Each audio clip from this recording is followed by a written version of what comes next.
slightly. Yeah. I haven't changed my name yet. My entire life. I didn't know another Shannon. I moved to Oregon. Oh, really? Here. And you know, we had more others and. Holes and- It was just, yeah, Jennifer. All right. Are we expecting anyone else? Do Are we you? expecting Russell? I think we are, but we don't need, we don't need to. He did not let me know, but, I'm comfortable. When we have, if we have a quorum that says I'm comfortable, he, text him and he can join us when he wants. Yeah. Instead of waiting. That's I okay. sent him an email. I sent him an invite, so. We've already pushed the 7 o'clock night list of the meeting, so. It's okay, so it's good stuff, so it's not. Then we have a quorum, we can get one.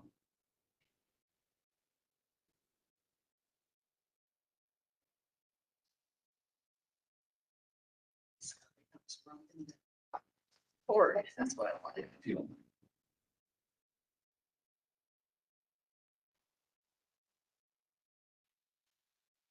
Right. Okay. We'll start with roll, and rather than me read everybody's name, and we see if you're, can you just go around the room and start with Shannon? Shannon Hylas. Local business owner.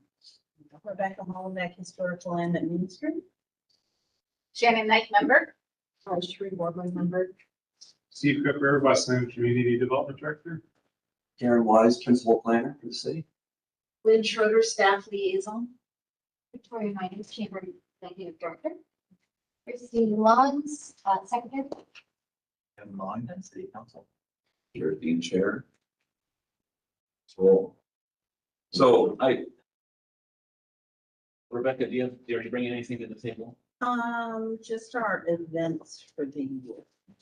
So, get that out there. And to let you guys know that we just got a grant for $3,000, for $5,000, for a new interpretive sign that we're going to be creating about the history of the town of Willamette being made. So we're going to be working with CPE.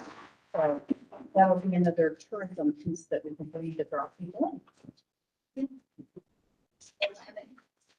She's going to ask. Well, it's up in the air what Willamette Fest is, so it's gonna be a number of things. So, and also, I guess along with that is our 250th anniversary of our country.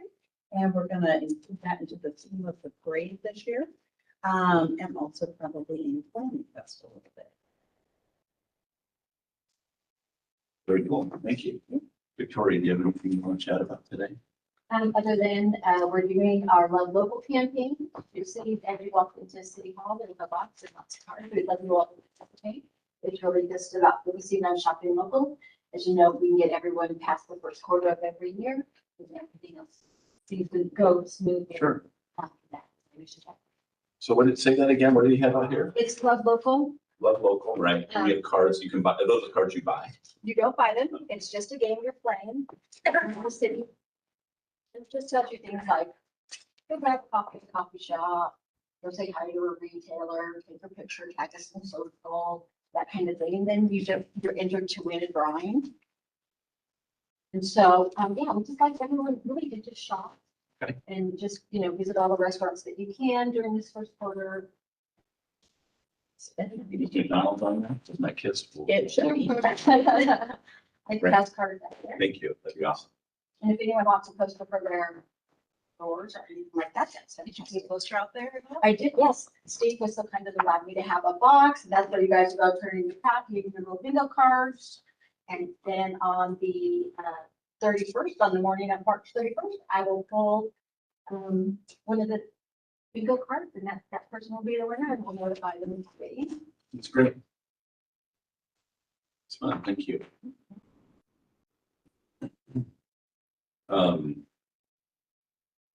Into the open house at the Robinwood, Station, yeah, the Robinwood Station. You were there talking, and thanks for coming today to share more about Anyone else go, make it to the open house? There's another one coming up. I'm sure we can share what we would miss.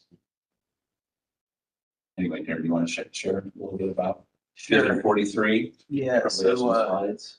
it's got these are the boards that were used at the open house, next Thursday. So again, I'm Darren Wise, Principal Planner for the city. I've taken over the management of Vision 43, Chris's departure. So I just want to give you an update where we are and where we're going.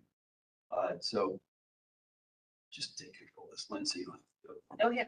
So, so again, Vision 43 project, looking at 3 focus areas along the corridor, with objectives being to create a new vision for the corridor, also looking at ped and bike connections to the corridor from the neighborhoods, safe crossing points across Highway 43, and ultimately align the development code with the vision of the corridor. So to make sure that the development code is allowing what people want to see happen along that.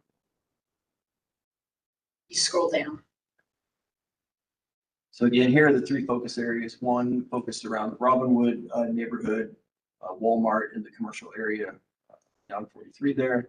The second one focused around the old Bolton fire station that the city owns. There's some commercial zoning here, and then some residentially zoned properties that are currently used as commercial. So we want to correct that as part of this process to get them into the correct zoning designation. So one of those is Russell's property. Russell, are you on? Is there now, I think. And then I am here. the third focus area is around the market of choice development down there in Bolton. And you might have had an update at some point in time talking about a phase 2, looking outside of the commercial areas. Just sort of put that on hold for right now. We're just focusing on the commercially zoned properties or the properties that are used have a commercial use and do not have correct zoning. So we're going to correct that process. So I'm going to go through the posters and the questions that we were asking the community at the open house, and we'll ask again next Thursday. But we're really here tonight to ultimately look for EDC feedback. Not expecting it tonight since you really aren't acclimated to what we're going to be asking, but we'll send this to you. And then my thought is I can come back next month, get your feedback, and ultimately, once we get the final corridor vision plan and the final draft code that will be ready to take through the legislative process for adoption, come back to the EDC and maybe get a formal recommendation from this group as to whether you would encourage council to adopt the vision plan of the code as it's presented. So that would be a couple months down the line. We'll have plenty of time to work through some of these questions that we're asking the community right now. So I'm just going to go through them again. Don't expect answers from you all tonight. But, so one of the things we're asking the community right now around the code is permitted uses in the zone. So every zone has a set of permitted uses that are allowed to take place in that zone. So right now, most of it's zone general commercial, and it's hard to see on here. Again, we'll send this to you. Here are some of the uses that we're proposing to be permitted in the new mixed use zone that we have a draft of. Most of them are already allowed in the general commercial zone. They have asterisks beside them. So a few additional items like amusement enterprises, community recreation, open space, and then multifamily residential.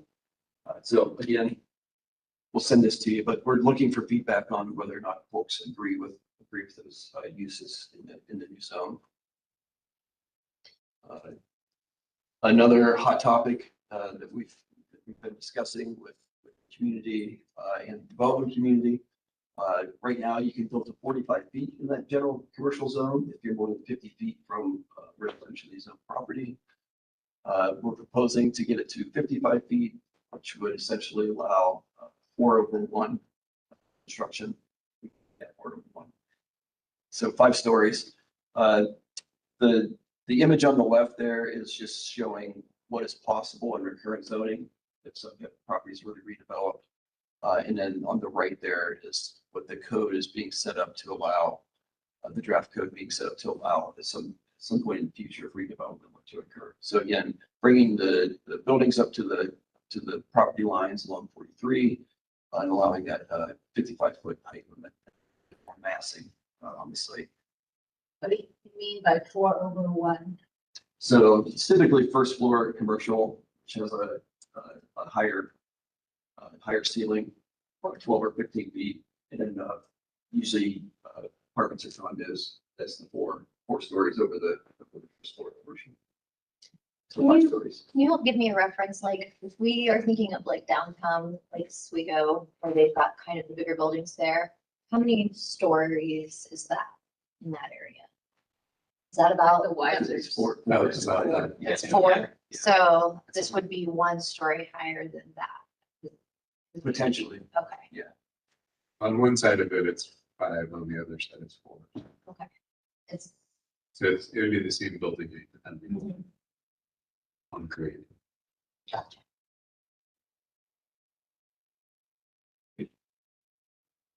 Right, and then, in addition, there are a lot of design standards that have been built into the code for new structures. Again, the general commercial zone has a lot of design standards also. But this is really moving toward more of a pedestrian-friendly design for construction of new buildings. So again, stuff like maximum ground floor size of a commercial space, so you're not getting large big box stores, taking up the entire ground floor or the entire structure. Reduce setbacks on the front and side. Again, general commercial zone typically allows zero front line setback. Again, whether or not to require commercial on the first floor or allow it to be all residential on the first floor. And then one of the design standards, varied height in buildings, so not just a box, but make them vary the height along the facade of the building. So those are some of the questions being asked of the community. Again, here's some of the architectural design, pedestrian design stuff. So again, like orienting the entrance to the street, making sure there's pit access across the site, which again, the general commercial zone requires, so that it just be continuing that along. Including plazas or gathering spaces for pedestrians and the folks visiting the property. Requiring the parking to be on the side or the rear of the building and not in front of the building, but you see a lot of the developments along Highway 43 currently have that. And things like requiring porches or stoops, the window coverage along the facades, right, building recesses or awnings or overhangs, whether or not to require a pitched roof versus flat roof. So type of questions we're getting into with the community. And also we've been talking to the development community too, to make sure that whatever path we go down would not restrict them from being able to actually make something that's allowed.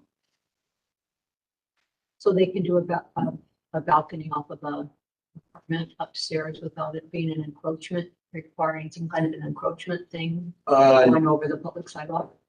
That's something, I don't know if that's in the draft code or not. I'll have to look and get back to you on that. And then again, another component of this Vision 43 project was, again, if you're gonna make all the improvements to Highway 43 itself, change the zoning, get some development going on, how are we gonna make it safe for folks to walk or bike from the neighborhoods to the corridor so they don't have to drive up to the corridor? So again, identifying projects that are already in transportation system plan or the pedestrian trail plan, and then trying to prioritize which one of those would be the most important for people to safely get up to the corridor. And then of course, we heard a lot of comment through the process around safe pedestrian crossings across 43, so you get one from one side to the other. As you know, the traffic light is pretty spread out, so there's been several crossings identified where we would have to work with ODOT to find a solution to create a safe crossing across the Highway 43 there. So again, next Thursday, there's a second open house. The first open house was well attended. I think there was like 70 or 80 people there altogether. I got a lot of good feedback from them. So next Thursday, February 12th at the library community room, 6 p.m. So we have set this up so you show up at 6, you can talk to staff and the consultant team. And at 6:30, the consultant gives a presentation. Again, it would be similar to this, orienting you to what we're asking you to do at the pre-connected open house. We have stickers you can put on boards. We also have a QR code where you can actually do it online too. So if you show up, you're there by 6:30, you'll get to hear that presentation and go around and provide your feedback. So again, we've got a really rough draft code and a draft vision plan. After these open houses, we'll take all of that input and update the code and the vision plan to a final draft version form that we will then want to take through the adoption process. And again, as I said, my intention would be to return to the EDC next month, discuss these questions with you after you've had some time to think about them. And then ultimately, hopefully be able to come back in April again and maybe get a formal recommendation from this group on whether you would recommend council move these forward into adoption phase. We're looking at spring of this year to start the planning commission work sessions, and then ultimately a recommendation from the planning commission also, and then city council work sessions spring, summer of this year, and then get in front of them for adoption either late summer or early autumn. And again, I used most of my time, I think, but if you have any questions, feel free. Are you required to do the open houses? Is that a requirement to be doing this, or is that just a reach out to the community kind of thing? Okay. Yeah, we're not required, but it's any large planning scale project that's best practices. We did have a community engagement plan that was done at the beginning of this process that went through the committee for community involvement, and it outlined the process that the consultant team is going to go through to get to the final plan phase. And I understand you're gonna send, we'll have this and we'll be able to look at all these different things, right? My assumption though, is that there are certain things that you're like, kind of know. You do, and there's things that you maybe truly don't know. There's different, I'm assuming there's varying factors here. So can you share a little bit about we could hone in on a few things? Was there anything in particular? So it really are the questions that were being Really that, okay. posed. Yeah. So like the height question, right? It's currently 45 feet. We've heard from some members of the community that they don't want to see that change. Right? But we also have heard that, it's right now the market is not feasible to do 45 feet. They would want that extra 10 feet. But there's just because you go to 55 feet doesn't mean they will build to that, but it gives them the flexibility to do that. Sure. So Russell was on the working group. Stop sharing screen. So I don't know if you want to share any thoughts from that? Russell? I guess I will say, from my opinion, and maybe as far as I think VC should weigh in on, is the question about commercial on the first floor. Because again, the whole point of us trying to push this project initially was because we lack so much commercial space. So why would we take existing commercial areas? Because we're talking the first phase, which is all commercial already. Why would we take out and lose commercial space? So I think That's a good one. EDC should make the recommendation that has to stay business on it. 100% commercial on the first floor? 100% commercial on the first floor. That would be what I would ask for EDC to make. Because we don't want to lose any commercial space. The pro to that is, one of the pro to that also is that if I'm a builder, and I'm not a builder, but if I'm a builder, it is so much easier to get residential. It's just easier to build a full residential, know that you're going to occupy that. Commercial can be a little bit more challenging, and so by requiring it, because we don't require it, I think we're gonna see. Yeah, but that's the problem is you'll see all the East buildings route. become all residential and you'll lose all the commercial space. And so your commercial rents go up the roof and no one can own a business here because there's no commercial space. So I think as our job as one of our jobs to Encouraging protect businesses. businesses, we need to be protecting businesses. Yeah, Well, there's the good work. You know, we have a lot of small businesses, what I heard at the last meeting, and it could be one of those with like ground floor space for their shop, to be able to live above.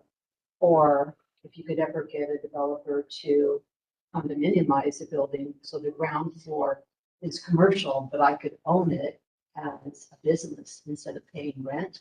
Because a lot of small businesses would rather own the space versus rent the space.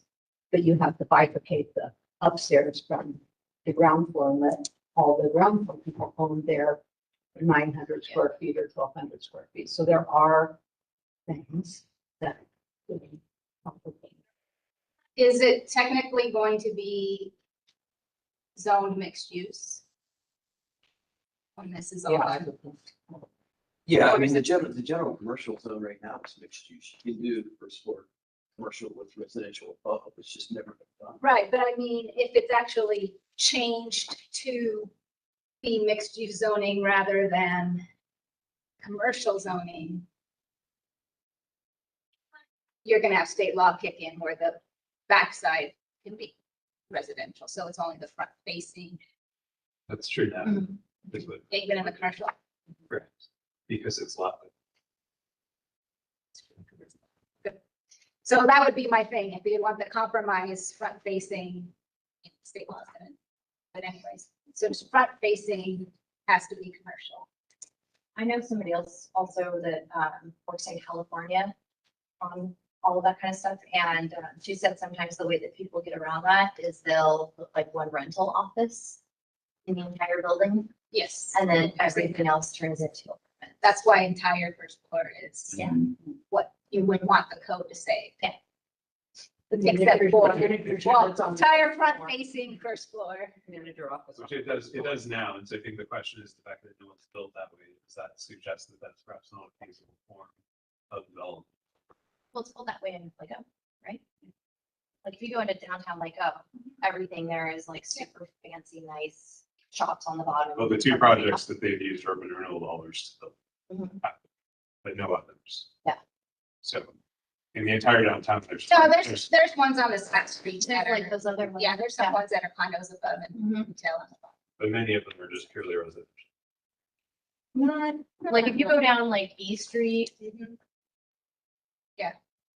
There's a lot of them. Some are. There's- I know what you mean. I would suggest just, I've been approaching this and many other things, not trying to put restrictions on everything so much as incentivize the things we want to see. So I might suggest thinking of some way to encourage that to be the preferred development as opposed to forcing it. I don't know that we can force the market to make certain things feasible, but we can definitely make it more tempting.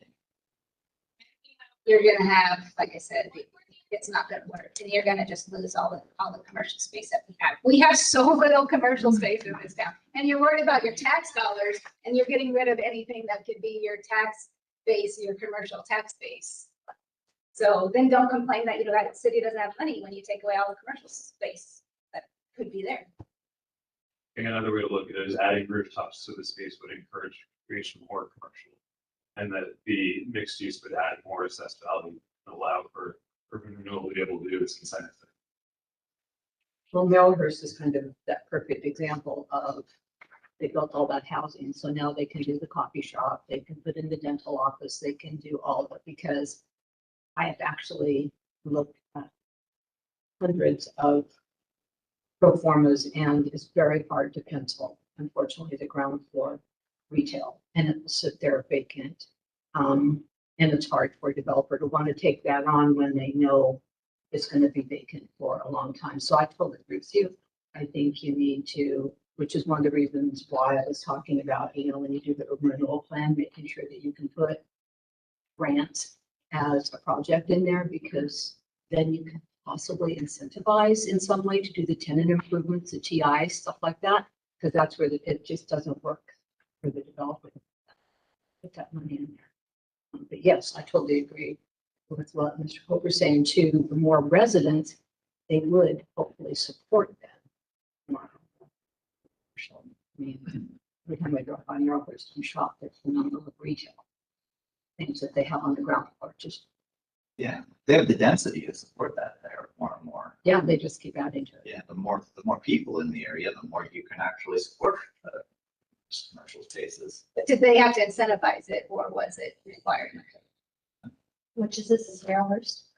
Isn't that what it is? To living facility? It's like mostly assisted living. Yeah. Right? They have So it's the like independent $10,000. homes in the back and. Yeah, it's like They have $10,000. Yeah. lots of stuff.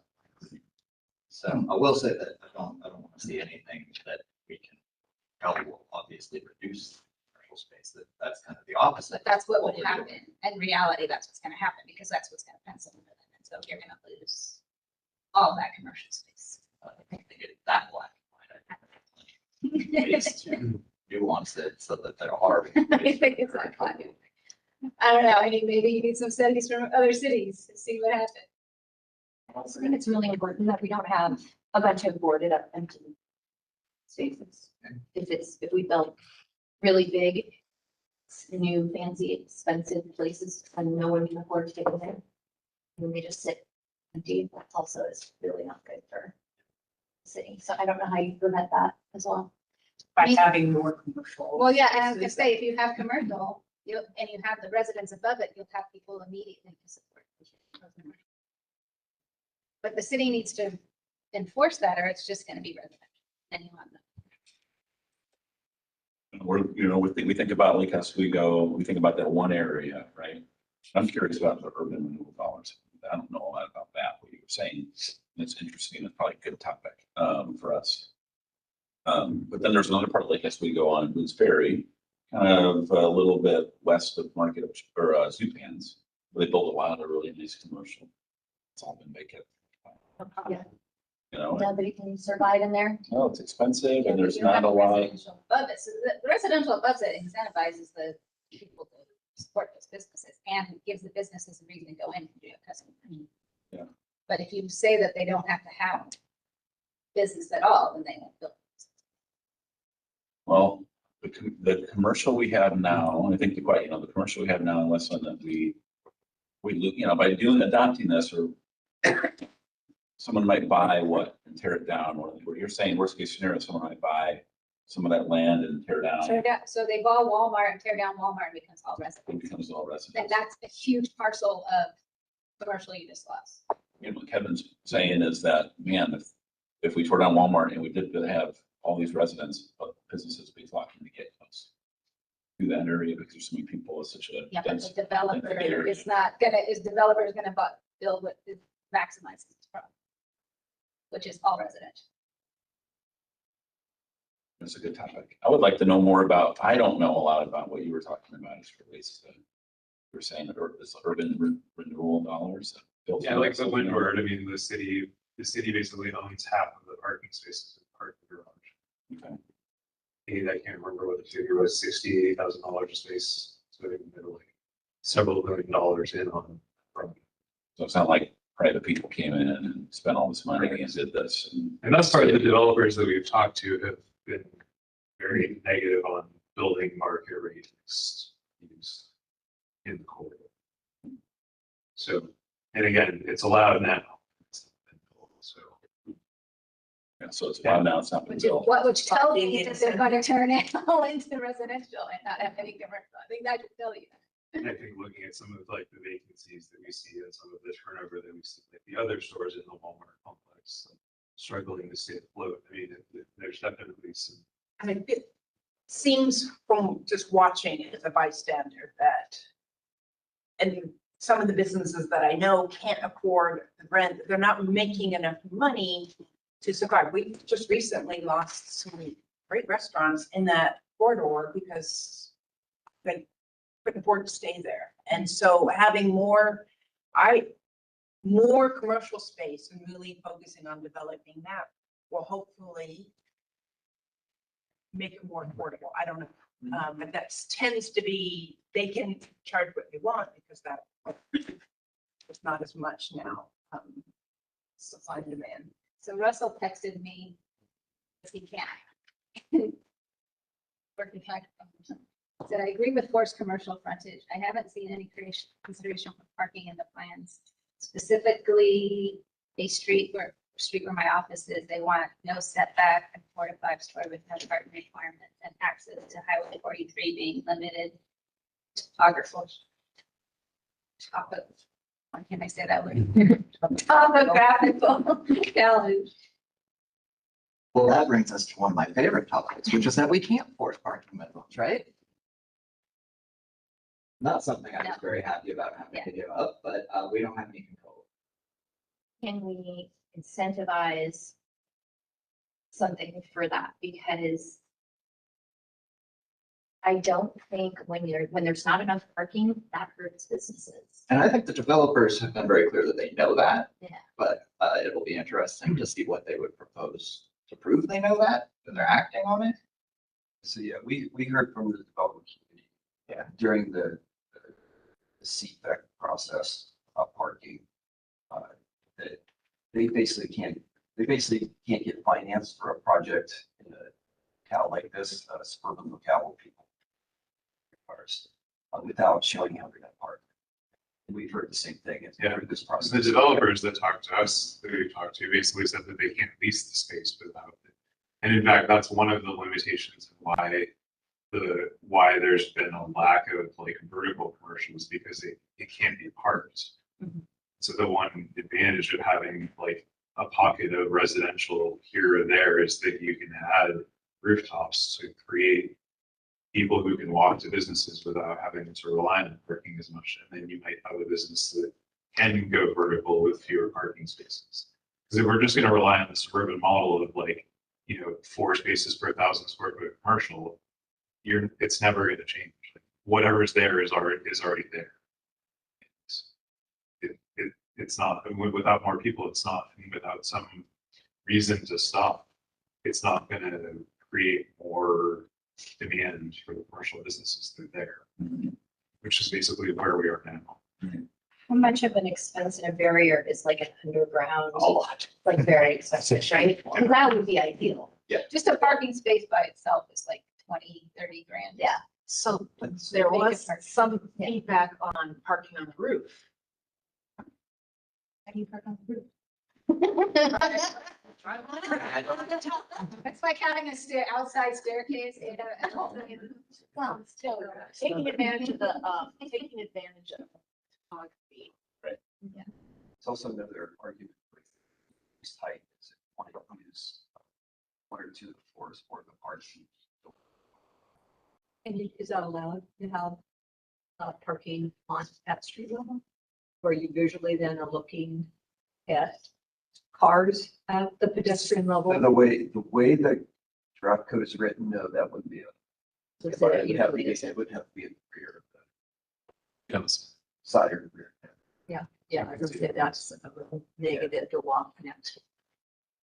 So an example of the Ground floor park. I thought of was if we're talking about the height limits and we say that basically 45 is the standard, but if you're willing to build a 1st-story commercial and then the rest of it residential, you can go up to 55 feet. So you unlock more of it by doing something like that.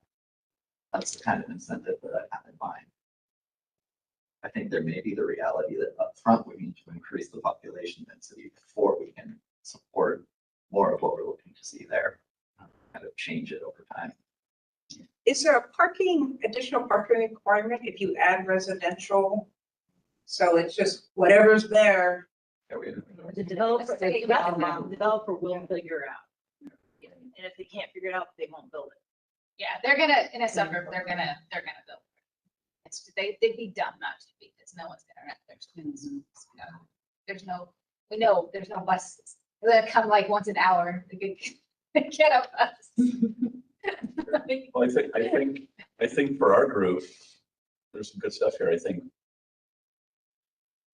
it would behoove us to put some thought into incentivizing You know, obviously, there's a position of, I just think we need to make it mandatory, right? That's easy, right? You can just say that.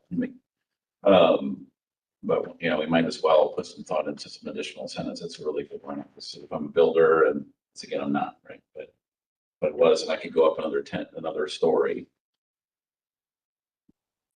Like 6 stories, are you saying? Well, he's saying you could go up to 55 if you do commercial and 45, stay at 45 if you don't. So I'm still able to get all the residential units in that building, plus I can add a first floor commercial. And put that incentive package. But the front facing commercial is so little for them. They only have to have half of the floor commercial. It's very little commercial for them to build. I don't think that is that big of a hindrance for them. So what's the number of stories when it kicks into being a high rise? Because, you know, as a developer, if I can do wood, that's very different than if I could do cement. If I can, do I need an elevator, you know, depending on how high it kicks in a whole bunch of other stuff, which is part of that financial feasibility that a developer is going to be looking at. And again, unfortunately, the apartments, they don't care. You don't have the parking, unfortunately, that's going to be the thing, but they do want parking if they're going to put the commercial space because They're gonna put the commercial if because they know the commercial tenants need Demand. parking, yeah, and that's been what my experience is. They negotiate parking for the commercial space, not so much.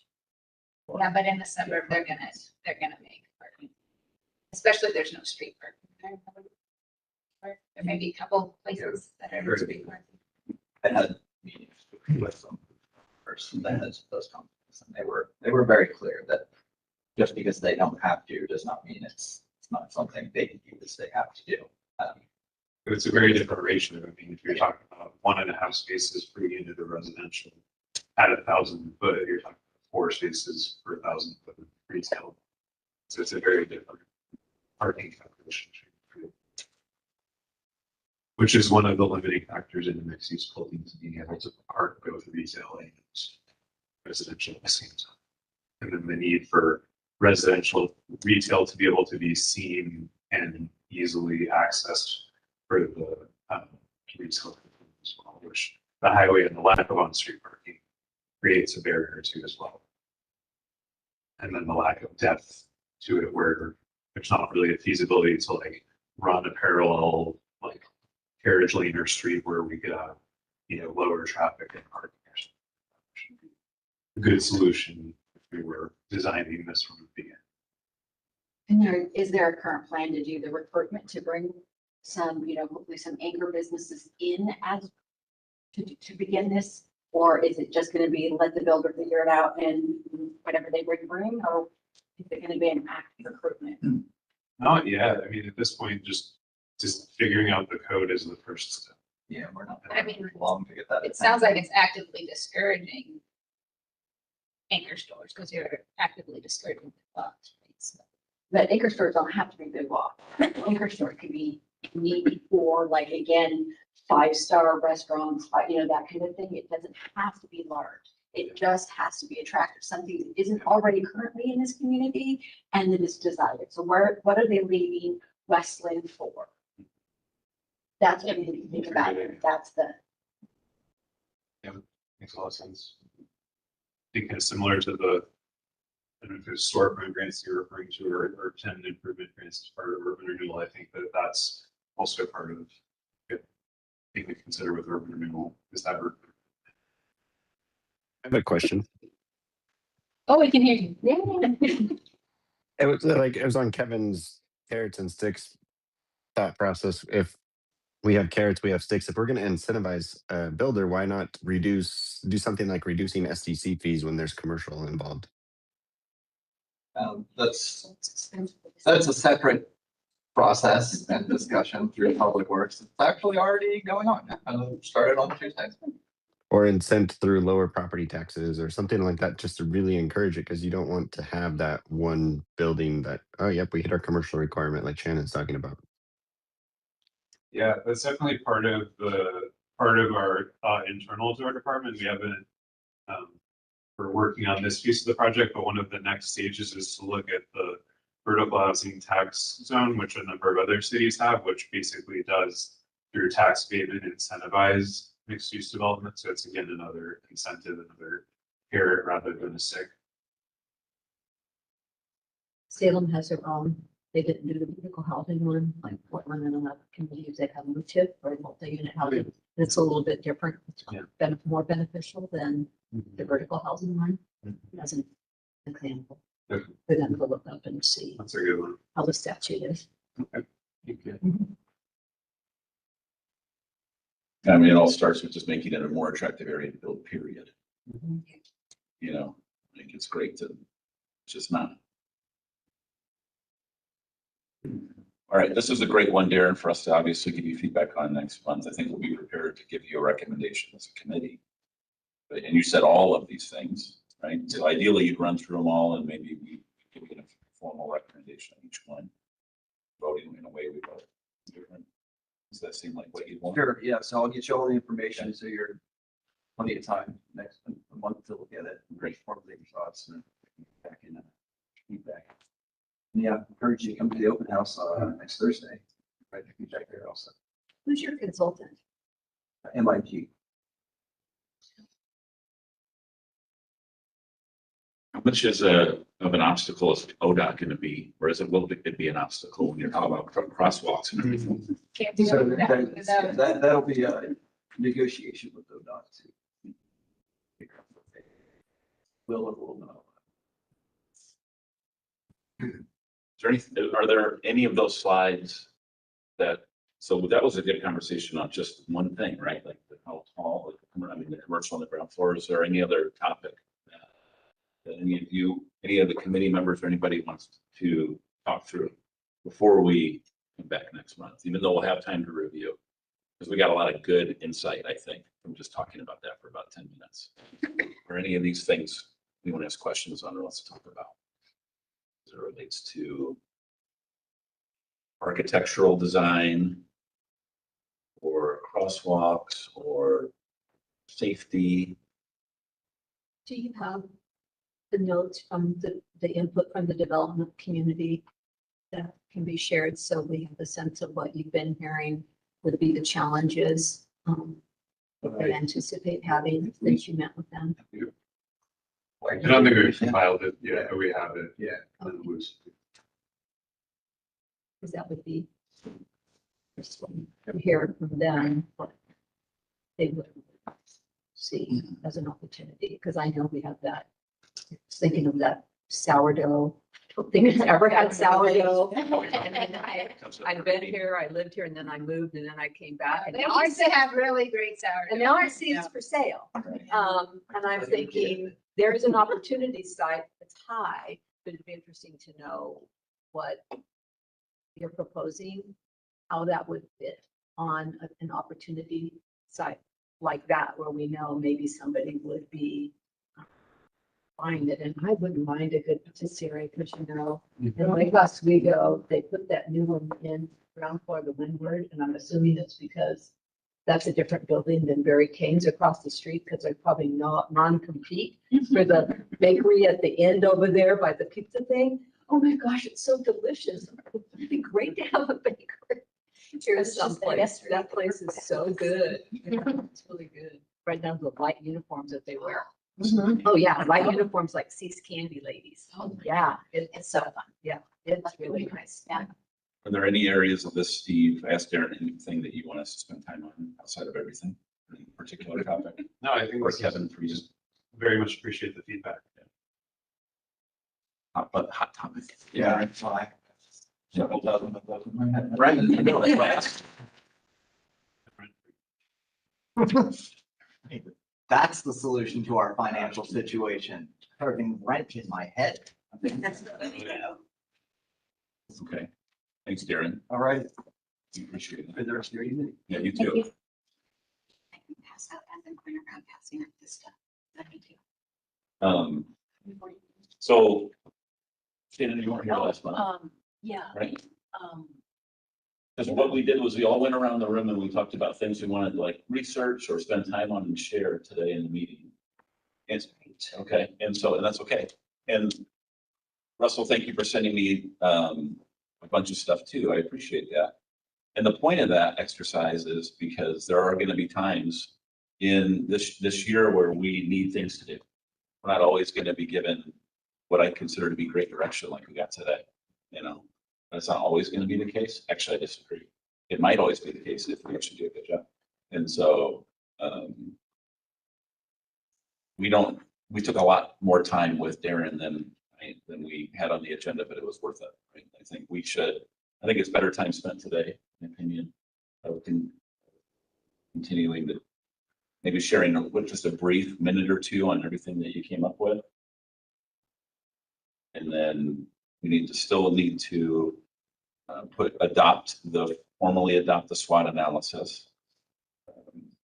Then give everyone a couple minutes to talk about maybe something Darren shared or anything they want to chat through regarding this. What I consider to be, like I said, an important topic for us. I'm excited that we get to be involved in both phases as far as talking through it and then adopting it. So the next thing on our agenda is a SWOT analysis. So we talked about the SWOT analysis.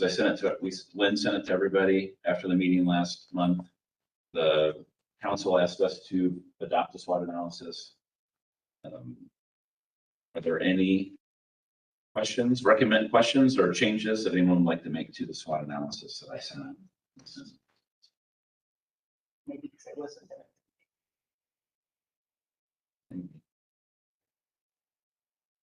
I've seen what we've had in the past. That came from you.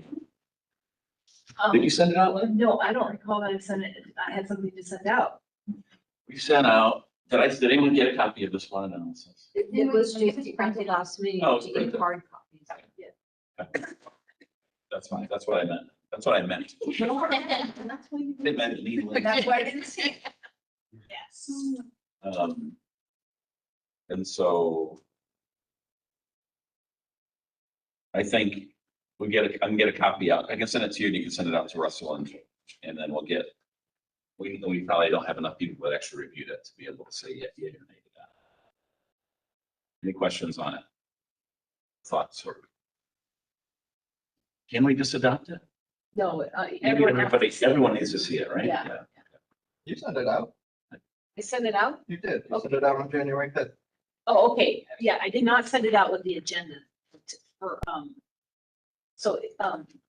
I followed up and sent it out on the day after, but I did not send it out with the actual agenda, so it's not something that's been shown to the public, so it can't be adopted. Okay. But so if you want me to include it in this agenda next week or next month, I can do that. But I have a note to put that in there now. So Something to know too. If we have minutes to. Don't have minutes, I don't think. I sent them, but it was just a little bit, they were like a communication thing. I did not receive whatever you sent on January 5th. And I didn't receive the minutes either. Seems like every year, Lynn, doesn't this happen to my email? I swear. I stop getting things and then you do some kind of magical. blow on it 5 times.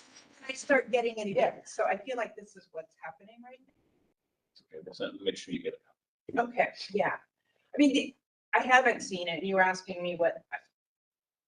I always try to support and encourage anything that can support small businesses. I mean, I run a networking group here in West Linn of women-owned businesses. And so anything that we have on there, and like I said, I haven't read it, but I've read past ones that, we have this great support for large commercial businesses, but we also want to make sure we're supporting the smaller one-person sole proprietor businesses as well. So, throwing that out there.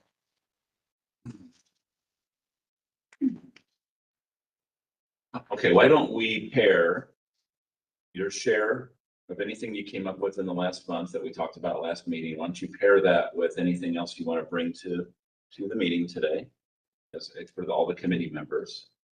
and share all both things at the same time. Russell, do you want to go first? Do you want to talk about what you came up with? And then and talk about anything else you bring into the table today? You mind kicking us off? I was looking for that document I sent you. Okay.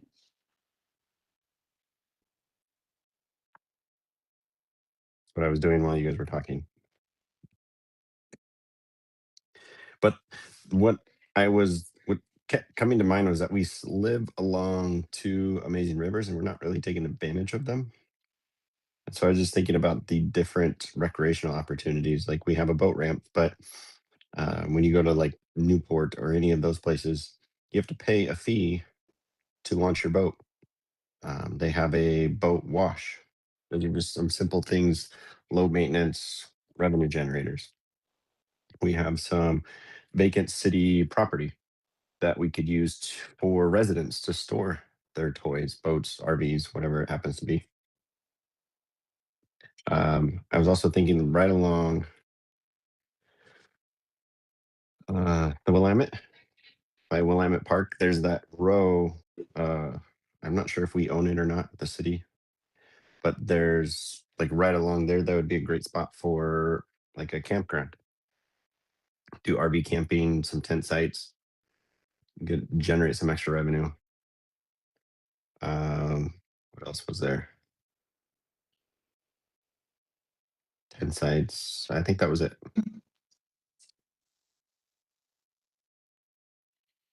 Thanks, Russell.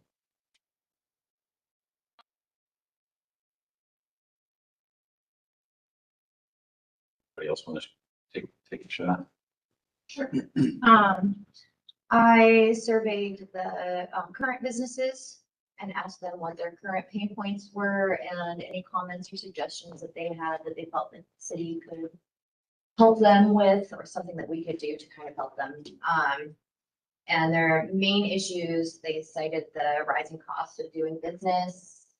Everything is getting more and more expensive. So if there is an opportunity for grants or maybe like expanding like city-led business promotion. There was a lot of people talking about signage and signage changes, and some people felt that they're inconsistently enforced. I don't know enough about that to know if that's actually the case or if it's just people complaining. But maybe either publishing clear, simplified language update guide, and creating a streamlined signage approval pathway. So there were also people talking about, the farmers markets and others, companies are from outside of West Linn being allowed to use like the farmers market, and maybe not like creating a situation where West Linn businesses get priority at the West Linn farmers market. And what else? What do you think about that? Well, I guess I would also want to dig into what do they mean by priority? Because last year alone, we had some days where we had 85 vendors. So the only time we're turning down vendors is if it's over duplication of the types of vendors that are there. And in some cases, I'm just throwing it out there, we have one vendor that's been with us for 10 years. And if a brand new person, but they're from West Linn, suddenly wanted to come and sell the same thing, do we ignore the vendor that's been with us for 10 years that the communities come to enjoy? Yeah. So it would need to be a little more dug into. For sure. But Maybe just charge it more. And these aren't Yeah, I mean, necessarily my comments, these are Central what I asked versus people. Good stuff. Yeah. I saw that comment and I didn't know what they were Yeah. talking about either, because I was trying to think like, what the case, comment, yeah. for me, it sounded like the only time, from me, my perspective, I could see where it would be an issue is if I owned a retail store on the strip Mhm. and I had to compete with the farmer's market, but then I could think of any retail Yeah. store that, maybe like a Morrow's. Well, and so that's a good example, and that's, a bone of contention, I should say, along our main street, is that there is a business that comes to our market. They pay to be a vendor at our market. And, our flower shop, Moro's, knows that during market day, that it's expected that there's going to be flower vendors at the market. But the market is one day and it's so many hours, and that should be the end of it.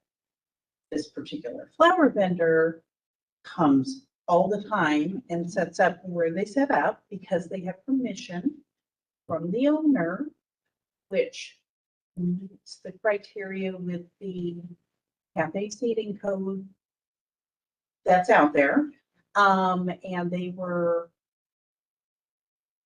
there had been concern, but I'll just put it that way, about enforcement of that. And they did have to come get a West Linn city business license.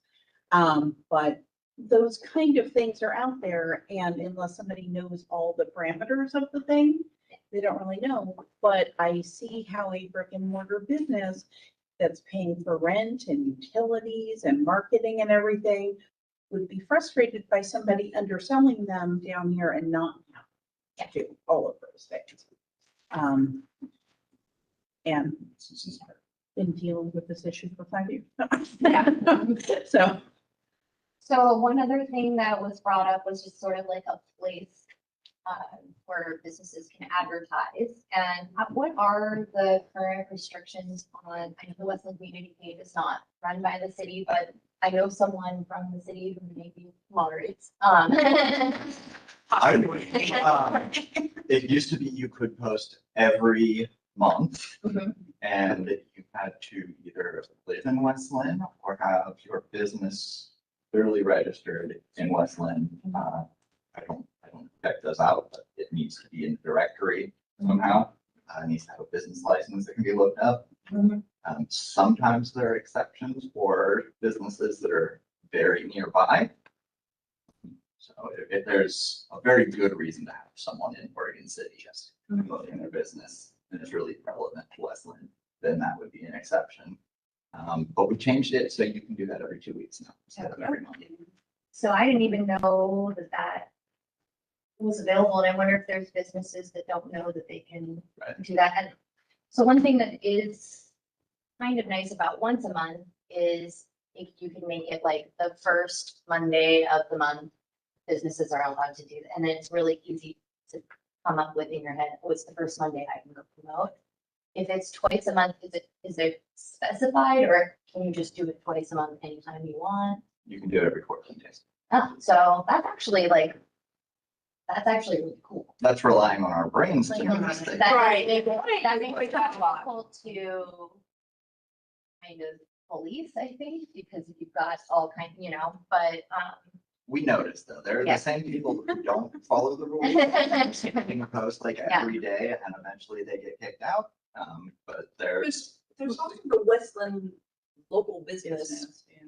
Facebook page, and so. Yeah. Yeah. The Shannons run, so I don't even know how I became a moderator. It's just all of a sudden I'm getting notifications saying approve these businesses, but if they either live in West Linn or their business is primarily located in West Linn, then they can advertise on that. the other thing we have is Small Business Saturday, which is the first Saturday. Month.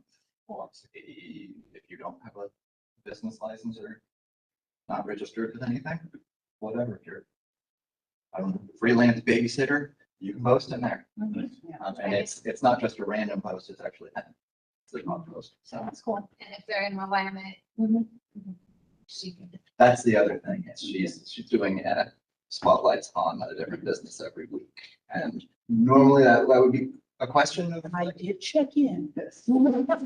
It's a different business. Because there's some of those businesses, I'm sure that you don't know every single one of them that are up in The upper the upper floors, floors yeah, of yeah. places that don't know that Main Street existed. Because I know, because I've walked in every single building during the streetscape. I walked into every single business. They had no idea. Yeah, yeah. It's gonna. Well, why am I giving them a flyer? Leave me alone. I'm like, I'm trying to get. I'm not selling anything. Yeah, it's gonna take us 2.5 years to get through all the businesses. There's like in that building where Rubia is, Uh-huh. like, I got lost in that There's building. 12 businesses that you would have no idea, yeah. Like, I'm like, did I go down this hall? Like, it's so confusing. Kim, you want to go? Um, You have anything you want to share? my thing, I agree with Russell on, I've always said that when I was on, Main Street, is that, tourism for our water is very unreasonable. Thing we have here, so, taking advantage of that. There was something else that I forgot. It was the buses, or not, Oh, yeah. or the trolley or. Transportation, like getting people from the top of the hill down to the businesses. Like having an intercity shuttle has always been on top of my wish list. And there was something else I was gonna ask. Oh, the sidewalk cafe. Our business is actually paying for that permit. They've been being re-asked again. Participate, and I know at least one that got turned down because he called and yelled at me and said, "Will you take care of this?" There you go. Turned down. Sherry, what you have things you want to talk about? This is your time. Oh, for me, it's just a matter of trying to understand how we fit in this committee to everything. A lot of what has been shared is kind of touching the, revenue one, on the agenda, kind of versus the SWAT, and it could just be because people need to take a look at this, a little bit more. For me, it's a matter of, we talked a little bit after, last time, how we take your SWAT and then come up with a work plan for the committee, which is a little bit different than the analysis that has been done that says this is our strengths, this is our weaknesses. The work plan would be more kind of touching on what Russell and some are saying, a low hanging fruit, something to do between year 1 and 5. Short-term goal would be to recommend implementation of the pay-by-plate, paid parking, something down in those surface parking lots by Cedar Oak and by Willamette. Something that does touch the revenue, but something more just that makes sense to do that just for ease of users. Again, we talked briefly about it, but to make sure that this committee plays a role in the visioning, the economic piece for the visioning that is underway for 43. And this was a nice start. But just marketing, however, this committee can support the other things that are going on. The other thing that I really put on my kind of short-term goal would be to try to figure out a way to develop a home business survey. Maybe, I don't know if you can include it in a water bill, some way to reach those that you don't even know are home businesses, and then piggyback off that. So, the survey questions say, if there was a space for you, would you use another space? So if there was a retail space, so we could help the developer who we wanted to have ground floor retail, we would have some home businesses that were looking to expand from their garage or whatever, but and then we could turn it over and say, hey, here's a potential for you. So something more to utilize that home business, but a survey as to what they're doing and if there's clusters, because that's another thing. If there's businesses that are all doing food, maybe there's something there. I know in my neighborhood, somebody had a little booth out today that she bakes breads and whatever. And there's another lady that does cakes because I see her in the morning. So there might be clusters that,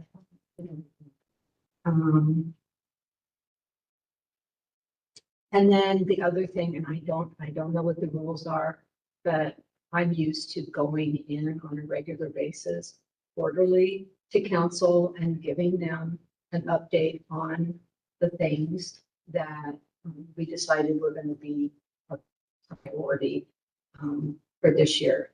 Keeping closer contact and especially with those relationships. I mean, I don't know what's coming out of the community college. Is there a business that could come out of that I mean, I'm sure he's probably working that more than us, but at least for us to say, hey, check with the high school. Is there anybody coming out of anything that would want to stay here, own a business here, something that we could help?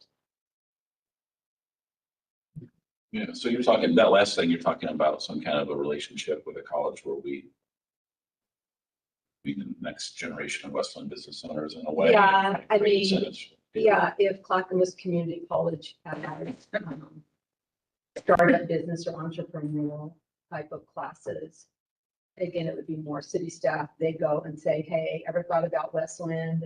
We're open for business. We have all this. And again, even at high school, hey, this is a great place. You were raised here. What are you thinking about? Love to have you. Mhm.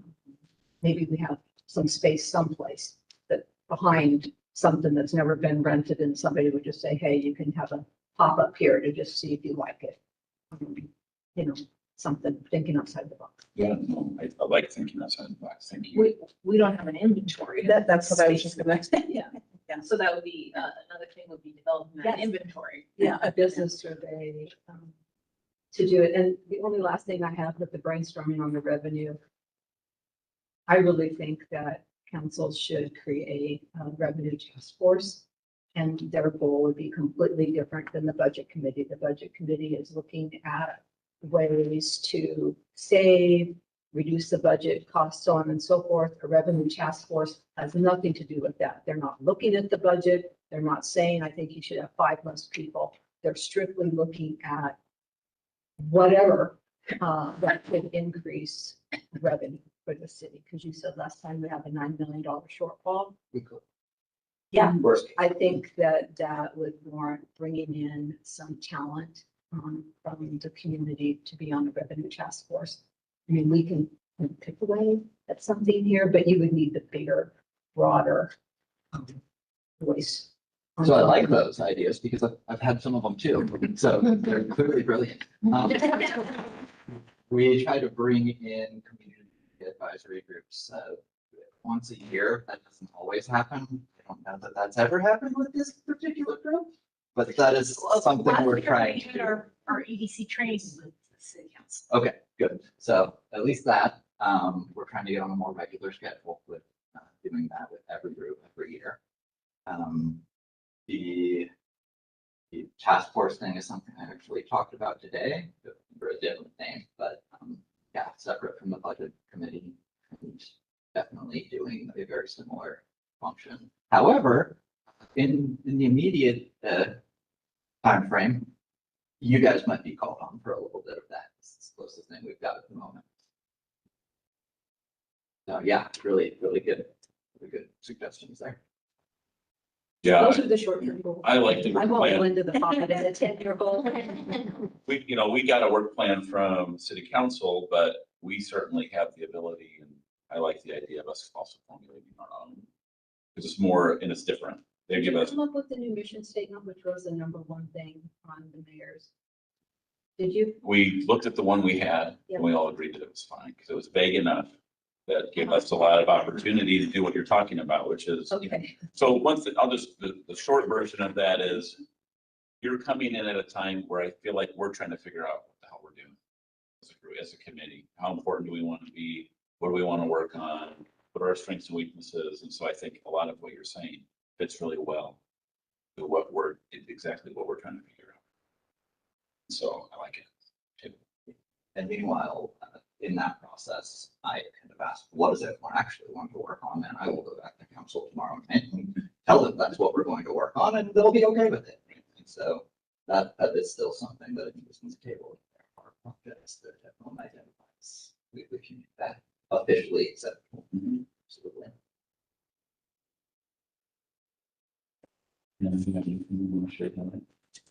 And I did bring this up a little bit at the last time I was at a meeting, probably December. It kind of piggybacks a little bit on what you're talking about is again, supporting small businesses. Finding a way to bring those resources together, whether it's education, training, just resources to help small businesses primarily, but larger businesses. We have the SBDC, which is the closest one is basically Happy Valley. I mean, it's Clackamas, but there's nothing. Yeah, they're giving a new directors. Yeah, and so who knows what's going to happen there? I mean, we had the BRCs, but it was in, I believe, Lake Oswego. And it was a combined. But it was in Lake Yeah. Oswego, but at least we're getting a little closer. But I don't know if that's a task for this group or where. I mean, I've talked to the library. Actually, the library is the official small business resource center, but they've forgotten about it. They don't have anything. When I talk to them, I'm like, oh yeah, it says on our website, that's us. And It was something that Alina was working on. So, yeah. And she and I worked on it a little bit, but anyway, that is something that I would like to see in West Linn is whether it's working with the library, whether it's working with the city, but bringing together those resources. I used to work at an SBDC. We're talking about through Spark Roundtable, kind of creating our own, because I kind of haven't had much success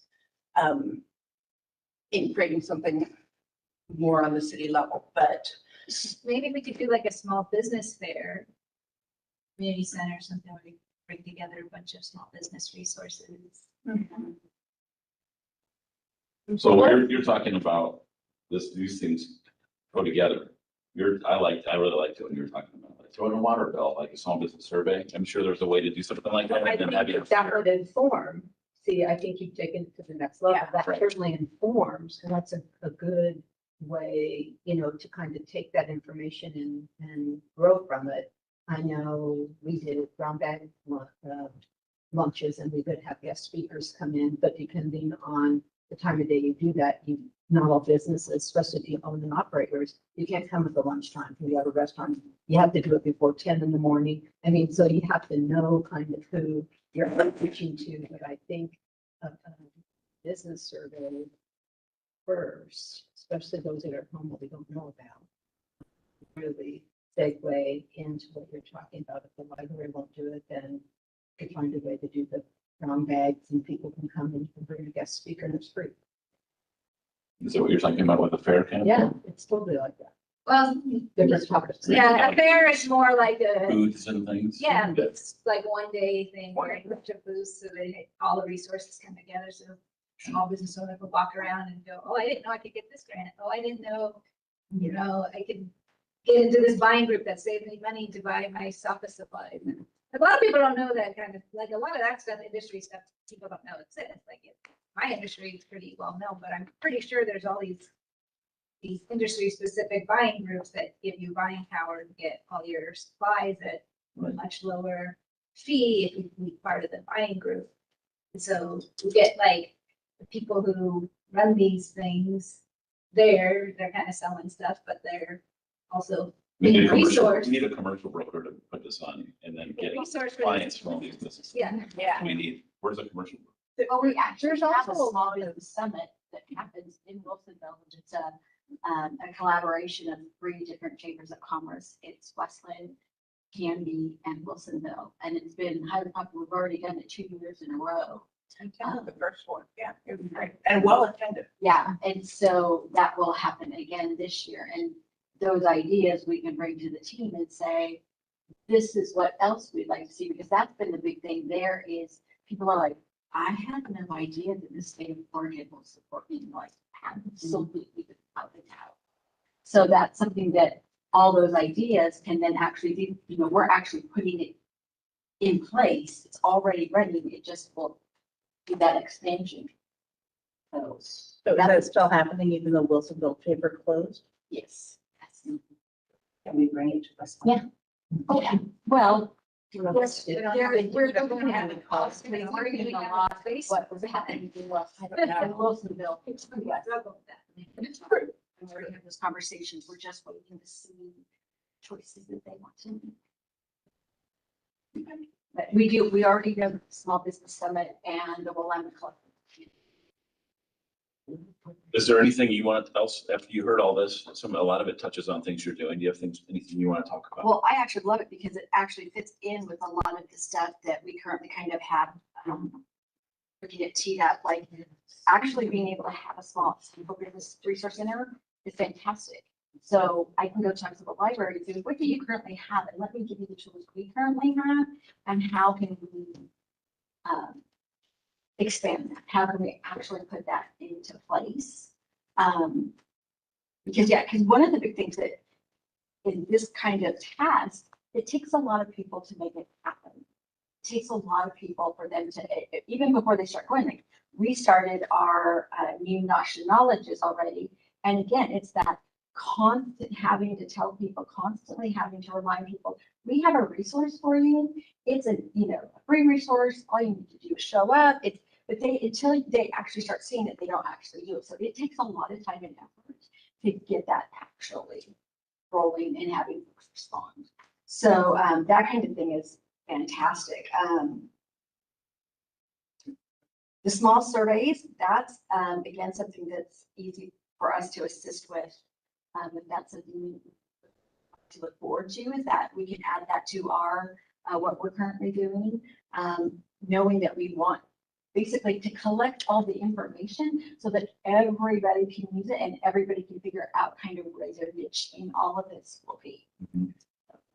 That's a easy. Is there information that Victoria could get in the next month that would help us when we're making recommendations on those things that Darren's talking? Is there anything she could do to survey her business? You have a list of all the businesses, obviously that requires a business license, so we have a list of. One. We have a very ancient old one. Did you say ancient? It's ancient old. I'm talking Because the whole revenue piece thing is how many businesses are out there that we don't know, we could get their. a lot. There are a lot. I can tell you that right now. And I already have conversations with people, folks, and I'm like, oh yeah. Okay. Because again, if they don't want, if it's not enforced, which takes a lot of time and energy and expense, then they're like, oh, I missed it this year, next year. Nobody cared. Yeah, and then, yeah, so it's not like it's something that easily kind of track, but we can again go back. Part of it is going back to these old lists, going, oh, did that business actually still exist? And how come they're not on that list? Or, whatever they move, they change, that kind of thing. So yes, that's something to absolutely look for revenue. That should definitely be enforced. When I was in Arizona, like if you did not pay your business license, like it was big trouble. Like it was fines and they kept coming for you. Yeah. Again, it's manpower. It's So right now the business license fee is, $100. That's not a lot of money to actually create any enforcement. And I think that we had someone from finance come to the EDC a couple of years ago and talk about that there's just not any money to do enforcement. That's, but it doesn't mean it is something you could rethink. We could rethink about it, restructure in terms of, thinking about it from flipping the script and thinking about it in a different way. I just wonder, like, if there's a lot of people out there, $100 times, like a lot of people could end up being a lot more money than I think it is, The problem is that you have to offset the cost to have someone do it, and then the cost to have someone go enforce it. And so that it's kind of one of those half dozen. Yeah. If you can use it as like something that you're using to again continue to promote a business, but not actually looking at it as a true revenue source for the city, because again, it's not a whole ton of you weigh it back and forth. What actually truly has to happen. Maybe it's back to what Counselor was talking about, the incentive. So right now for free, you can advertise every 14 days. If you do the business license, you get advertising free every 14 days, you get this or that or whatever, so it's not a negative that you're part of the club. That was a lot on the moderators going to check business licenses every time someone. Well. There is, I mean, completely separate entities that I just happen to be a part of both, but it might make it easier if we actually had a list of these are Westland businesses. That you could just. Yeah. Easily. Maybe that some slip through the cracks occasionally if they don't update or pay, but it seems like it would help a little bit. We would have to adopt our own separate policy on the page if you have a Westland business license. Not impossible. Yeah. Good work. That's not possible, a list of Westland businesses. We can get the list, it's just probably not current is what I'm hearing. It's ancient. We can generate Yeah, they have a an list update. of 2025 businesses that have business license. Yeah. That's That'd be not great. hard to do. That'd be great. But what we're saying is there's people, who were businesses in 2018 that are still operating that are not going to be on that list. Yeah. So is that something that if we as a committee, obviously with council approval, if we then identified some that are not on that list, would we have an opportunity to send a letter and say, hey, we're on this committee and we, want you to make sure that, you have your license and here's the process to do it. And, maybe you didn't know about this other stuff that's on the flyer that's attached, that we have these resources and so on and so forth.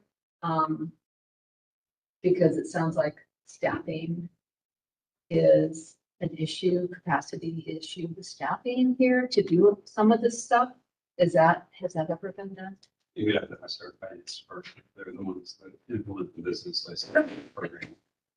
Got it. But it's definitely something we could recommend, push. Or even if it's not that you don't have a license, it's did you know? So it's more of an informal one, not that you need to pay this, but more, hey, here's a resource flyer and, if you're in business in the city of Westland, this is, where you can go and we have a business license. And so it's not that you're in default or that you haven't paid. Maybe the other twist to it. Yeah. I mean, the farmers used to see them. Next one's gonna be interesting because Aaron's gonna go through, how many, 7 items? 7 or 8? And ideally, and we need to give them our recommendation as a committee on each of them. And we're not gonna agree. We're just gonna have to take votes, and that's just the way it is. So the more everybody is prepared for that meeting and reads through and understands and has an opinion and is ready to share, the better. And Victoria and Rebecca, if you're here at the next meeting and you are able to survey some or all, as many of your business owners as you can, I think what you have to say is really impactful as well. And we actually have your survey out in our newsletter. We're not retrieving information, we're sending all. Okay. They have some. Oh, okay. Yeah. Okay, that sounds good. I think we're probably gonna have like 5 minutes per topic at the meeting to share and make a decision. So if anyone has strong opinions or wants to get information out to the group beforehand, then you can send that out to the. Yeah, okay, so, maybe I should just kind of clarify how the public meetings law work, Yeah. just how it work for this committee. If you want this committee to talk about something and vote on something, it has to be on the agenda, and any material that's relevant that you're going to consider has to be sent out with this agenda. So, and so what I usually do is, I'll look it I actually have it hyperlinked on this page. So we just need, and I usually send this out it's required to be out 6 days before the meeting, but that means I'm preparing it a week before. And so I need materials, before then, so I can get the materials out, so I can get this out. So that's why I always send you the draft agenda, and then you give me your comments back. But at that time, when you give me your comments back, it's good to say, you know, like, if there's gonna be a memo on it, it has to be at that time. Well, I think it would be easier to, Aaron said he was gonna send us out that PowerPoint, which has those 7 things in it. I think it would be easier not to have it an action item on the agenda next month, but for us to take a look at those, because Aaron wants us to do an action item that says, we're good, we're not good, we think you should do this or whatever. It'd be hard to be able to do that without first us looking at all those and saying, we think this one is our high priority, the rest of them, it sounds like are already being done. And that way, when we do the recommendations to them, it would be an accumulation of all of our discussion. Again, just a suggestion, or we can just try to take action on those things, coming very prepared, but we won't know what the consensus is. You're saying that we should have a discussion meeting and then followed by a discussion meeting in March and an action meeting in April. Yeah, because I think I don't remember Darren's schedule exactly. Yeah. But he needs to be able to take back with his proposal, what, if we're good or we're not, or we're good if we make these changes, because I know where he's coming from. He's got to take this committee's and list, are we okay with it or not? Because council's going to want to know. Not that we can approve anything, we're just advisory to, we like it or we don't. Unless that, But I think he was, I mean, on his sheet, he said it was going to planning commission in spring. So is there gonna be enough time before it goes to planning commission? This planning commission. well, he has to go to planning commission first. He was gonna- Right, but he would want our information to go to planning. Oh, yeah. I would want our opinion to go to planning commission. So the planning commission is really who's recommending it to council. So what Darren wants, he doesn't want a formal recommendation from you next month. He just wants you guys, to discuss and give to discuss each item and give a consensus around each item. And so, Feedback. I don't know. Yeah, yeah, yeah, but a formal recommendation he's gonna ask for later. I think probably, well, I don't know, I haven't tell you, but in spring. But after he takes what we discussed back and incorporates it into the draft code. Sure. Okay. Yeah, makes sense. I think the only thing I heard, he said June. Yeah, I think we've got 2 steps. There's 2 Yeah. phases, and so we've got some work to do the next meeting. I think what I was trying to say, and I don't disagree with what you're saying, sure.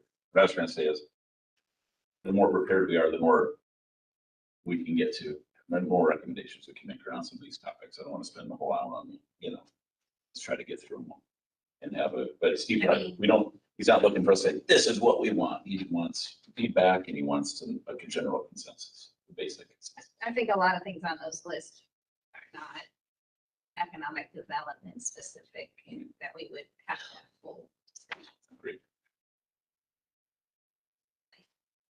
Building design. I don't know that we might personally care about it, but I don't know that it's relevant. And to Lynn's point, if anyone has anything they want to share data, they call, talk to another city and they've got some information, we need to get it to her or me, and I'll make sure you get it and it goes out with everything. Yes. Yeah.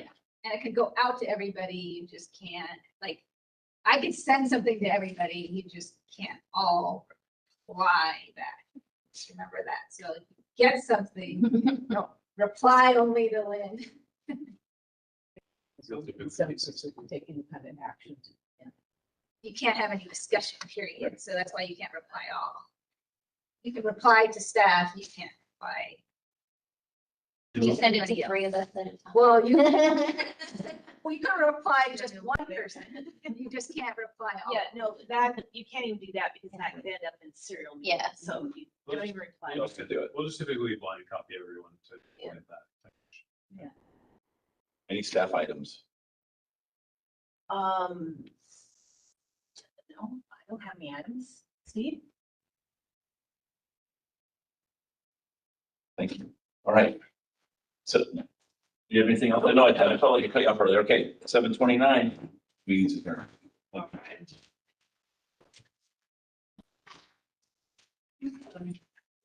You have just. If I'm gonna eat. I'm back here. And they're all here. And I would national like one day.